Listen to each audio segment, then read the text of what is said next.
अखिल भारतीय विद्यार्थी परिषद जो दुनिया की सबसे बड़ी तलबा तंजीम है और अपनी मेंबरशिप की बुनियाद पे दुनिया की सबसे बड़ी तलबा तंजीम है, उसने हाल ही में अपना 7, 8, 9, 10 को दिल्ली की भूमि पे राष्ट्रीय अधिवेशन, अपना 69वां राष्ट्रीय अधिवेशन मुनक्किद किया और एबीवीपी के वर्किंग के 75 साल पूरे हो चुके हैं। इसी बारे में आपसे मैं बातचीत रखना चाहता हूं कि उसी अधिवेशन के बीच एक हमने कैंपेन ली देश भर में, परिसर चलो अभियान। परिसर चलो अभियान का मतलब हो गया कि एजुकेशनल कैंपसेस में जाने के लिए स्टूडेंट्स को आग्रह करना, उनको क्लासेस ज्वाइन करने के लिए आग्रह करना। और इसमें बहुत सारे पॉइंट्स हैं जो मैं आपसे डिस्कस करना चाहूँगा। पहला ये कि हम इस परिसर चलो अभियान के माध्यम से हम लोग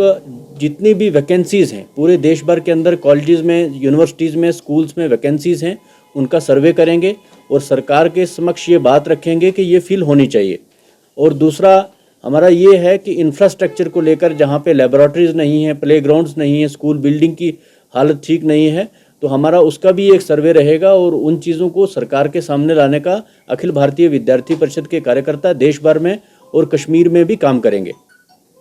अखिल भारतीय विद्यार्थी परिषद ने और बिंदुओं पे काम करने का परिसर चलो अभियान के माध्यम से निर्णय लिया है और इसमें हमारा एक ये भी रहेगा कि जो स्टूडेंट्स ड्रॉप आउट हो जाते हैं, स्कूल्स छोड़ जाते हैं, कॉलेजेस छोड़ देते हैं, उनको आग्रह करना, उनसे गुजारिश करना कि वो अपने कैंपसेस ज्वाइन करें। और दूसरा, आपको मालूम है कि कोविड काल एक लंबा अरसा गुजरा। कोविड के बीच में स्टूडेंट्स का स्कूल कॉलेजेस में जाना कम हुआ, उसमें गिरावट हुई और एक ऑनलाइन क्लासेस का कल्चर शुरू हुआ। हमारी ये कोशिश है कि ऑनलाइन क्लासेस का कल्चर ख़त्म करते हुए अपने इंस्टीट्यूट के अंदर जो 75% स्टूडेंट्स को अटेंडेंस देनी रहती है, उसके लिए हम मोटिवेशनल प्रोग्राम शुरू करेंगे, जिसमें स्पोर्ट्स एक्टिविटीज़ हो गई या कल्चरल फेस्ट हो गए या नुक्कड़ नाटक हो गए या अलग अलग माध्यम से स्टूडेंट्स को अट्रैक्ट करने की, ताकि वो अपने कैंपसेस में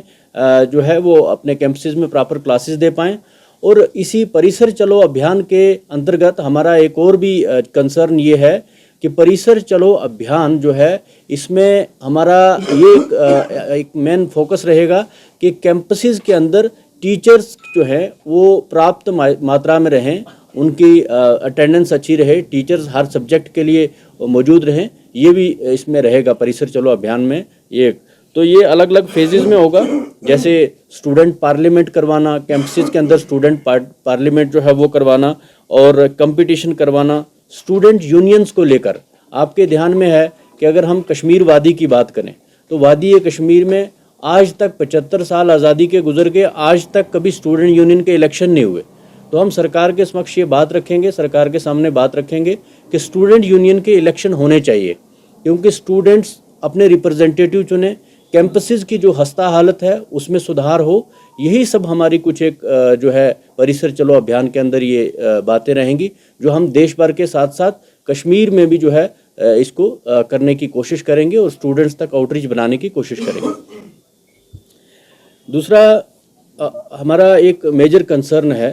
कि आपके ध्यान में है कि CUET जो है, CUET का एग्ज़ाम शुरू होने वाला है, CUET PG का टेस्ट शुरू होने वाला है।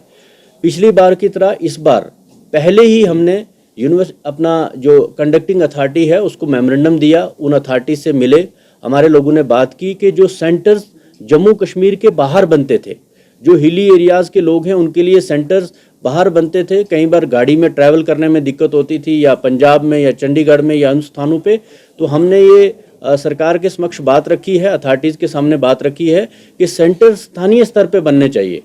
जहां स्टूडेंट पढ़ रहा है वहीं पे उसका सेंटर होना चाहिए। ऐसी हमारी सरकार से अपील रही है, हमने इसके लिए रिप्रेजेंटेशंस भी दी हैं। तो होप फॉर द बेस्ट।